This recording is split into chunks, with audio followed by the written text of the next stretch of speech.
water on the coast, sometimes it's the wind on the coast, sometimes it's both. Sometimes we have rivers flowing, overflowing. Sometimes we've had dams breaking.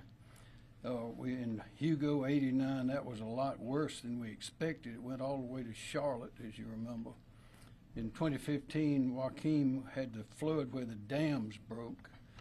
In 2018, Florence, of course, we thought that Horry County was going to be cut off by the water there with all that flooding that dissipated into the marsh, fortunately.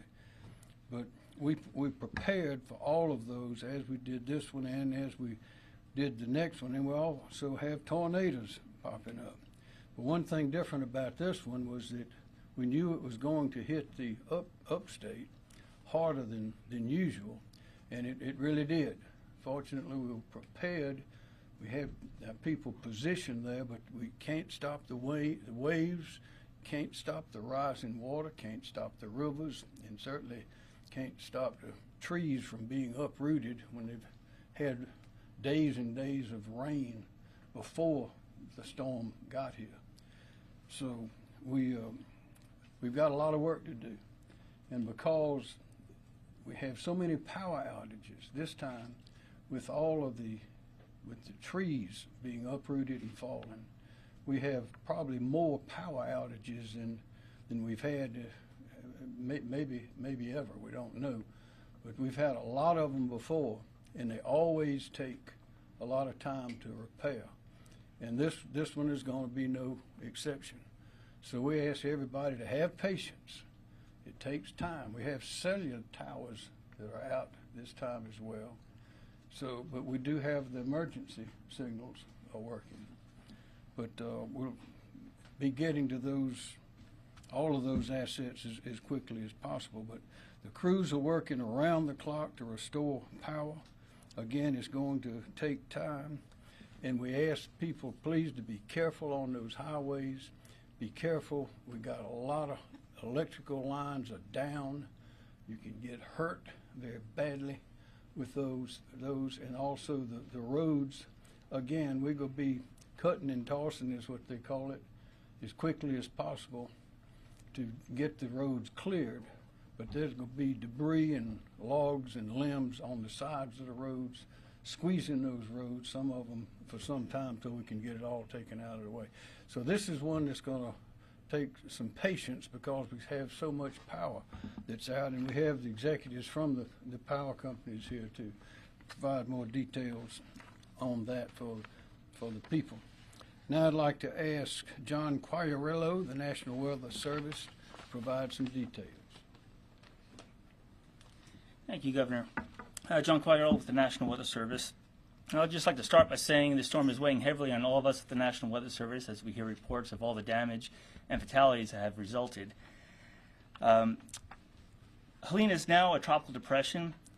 It's located about 125 miles south-southeast of Louisville, Kentucky. The winds associated with it are about 45 miles an hour. Still moving pretty quickly to the north-northwest, about 28 miles an hour. So that's good news in the sense that the impacts here to the state will be reduced at this point. We've already seen the heaviest rain bands depart the state, and with that, the threat of any tornadoes. There's still some lingering flooding, which I'll discuss here momentarily. The one thing we do need to be concerned with is additional gusty winds, potentially through much of the day tomorrow. So wind gusts up around 40 miles an hour or so is certainly still possible. So just be cautious when you're out there, doing any kind of cleanup. In terms of the storm itself, impacts really began several days ago when heavy rainfall developed in the upstate of South Carolina, well in advance of Helene. Then yesterday, heavy rainfall also began impacting the Midlands, all of which produced flash flooding. This flooding was only made worse when the heavy rainfall associated with Helene's rain bands overspread the area overnight. Rainfall totals have exceeded 15 inches in some parts of Oconee, Greenville, and Pickens counties. Farther east into the Midlands, rainfall amounts have been as high as 10 to 15 inches. All this water is now impacting area rivers in the upstate and Midlands, resulting in moderate to major river flooding. Major flooding is now ongoing or forecast to occur on the Saluda River above Old Easley Road in Greenville, the Broad River near the North Carolina border, the Broad River at Carolina Eastman, Watery River at Lake Watery Dam and Stevens Creek near Modoc. These rivers should all crest tonight or over the weekend. The intensity of Helene at landfall, combined with its extensive wind fields and very fast movement, allowed tropical storm force winds to penetrate far inland, overspreading most of the state. Widespread wind gusts of 50 to 75 miles an hour occurred overnight into this morning, downing trees and power lines across much of the state. Some of the highest wind totals include 75 miles per hour in Beaufort, 72 miles an hour in Aiken and at the Anderson County Airport, 67 miles per hour at Columbia Metropolitan Airport, 66 miles an hour at Folly Beach, and 63 miles an hour at Charleston Airport. And also a wind gust just across the state line in Augusta, Georgia, reached an impressive 82 miles an hour earlier this morning. There were likely many tornadoes east of I-20 since yesterday, and in fact, the National Weather Service issued 63 tornado warnings statewide. It's unknown how many tornadoes actually occurred, however. The National Weather Service will have survey teams out over the next several days assessing the damage, but it will be difficult as there were overlapping tornado tracks, so we had multiple tornadoes keep moving across the same area potentially. And it's also going to be hard to determine whether damage that we see out there is a result of just a strong tropical storm force wind gusts or if it was an actual tornado. So that's going to take some work and investigating on our part. And then finally, we'd urge everyone to use caution while cleaning up and recovering from the storm. Post-storm fatalities can sometimes be as high as fatalities directly related to the storm itself. So in South Carolina, looking back over the past 10 years or so, I think we see just as many post-storm related fatalities as we do fatalities from the storm. So with that, just please be careful. Thank you. Thank you, John. Secretary Powell. Thank you, Governor. SCDOT has been actively responding to Helene. We have 2,300 employees that are currently working on 24-hour operations that began at 8 a.m. yesterday. As the winds were at Tropical Force Storm, we had to suspend operations as that was going on. So our crews, as soon as the winds have gotten down past Tropical Storm mode, force winds have been going out and beginning the cut and toss operation to start clearing roadways. Our priority will be focused first on our interstate corridors. Then second priority will be critical corridors like where a hospital is located. Then we'll start looking at the primary routes. That's a U.S. route like a U.S. 29 or SC 81. And then we'll start working on the neighborhood streets. Trees that are entangled in power lines, we will have to wait to our friends in the utility industry to help us get those power lines disentangled from the trees, and then we can kind of work on those roads from there. We expect this to be a multi-day operation. We, in advance of the storm, moved 9 crews into the upstate. We are preparing now to move an additional 7 crews, and we'll continue to evaluate that as we get a better sense of the damages. We also have 30 contractor debris removal crews that are coming on the ground as well to help expedite that cut and toss operation. We ask residents to limit their travel during this time, but also to have patience as we do this operation with our partners in the utilities and local governments at DOT. Give the crews space as they do their job out in the field as we get this resolved. But know that the men and women of SCDOT are committed to getting South Carolina back to normal as quickly as possible. Thank you. Thanks, Secretary Powell. Director Kim Stinson, the South Carolina Emergency Management Division. Thank you, sir. Kim Stinson, State Emergency Management Division. The State Emergency Operations Center is at OPCON 1, which is our highest readiness state. Priorities here at the State Emergency Operations Center are maintaining communications, road clearing, and power restoration. We have deployed some of our regional personnel to assist with authorities, and that will be increased as we move into the next 24-hour period. We continue to closely coordinate with county emergency management officials and began conference calls earlier this week to identify any unmet needs.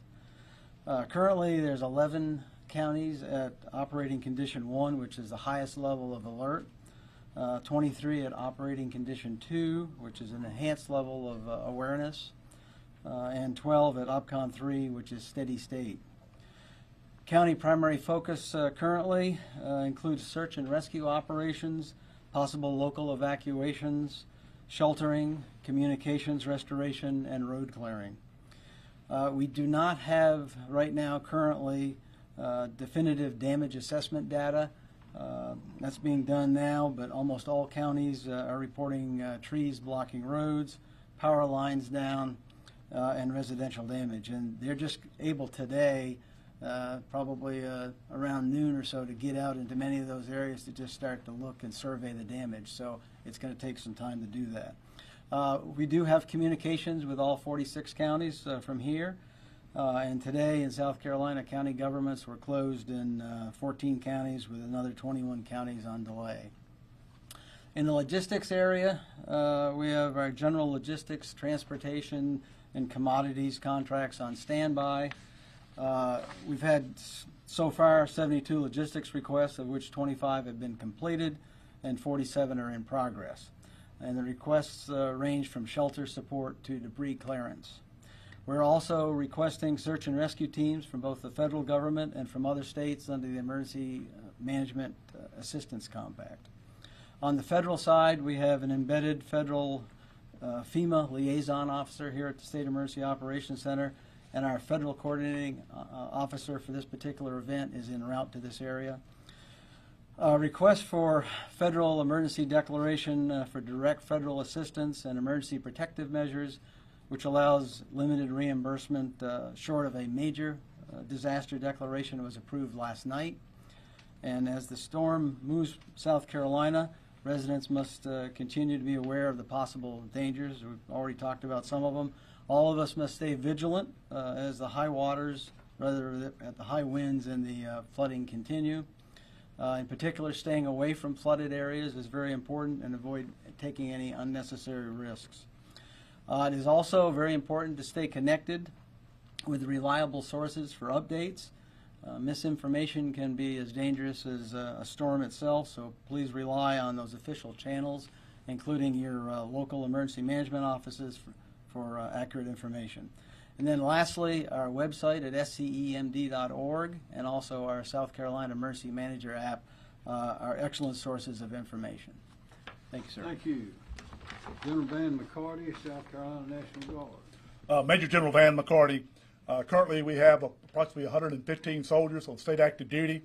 Those initial soldiers were brought on to support rescue operations if we needed that in the western part of the state, primarily with the use of high water vehicles. We're currently transitioning to a recovery effort, bringing on engineer assets that will be working with the Department of Transportation to help clear the roadways. We're in good shape as it relates to our aviation assets. We have 2 helicopters that are currently available to support HART operations. That's the helicopter aquatic rescue teams. We also have heavy lift helicopters if we have to move commodities. We'll be assessing the need to bring in additional assets from other states, or the ability to assess to bring in assets off of active duty. Right now, the National Guard here in South Carolina is in great shape to support recovery operations.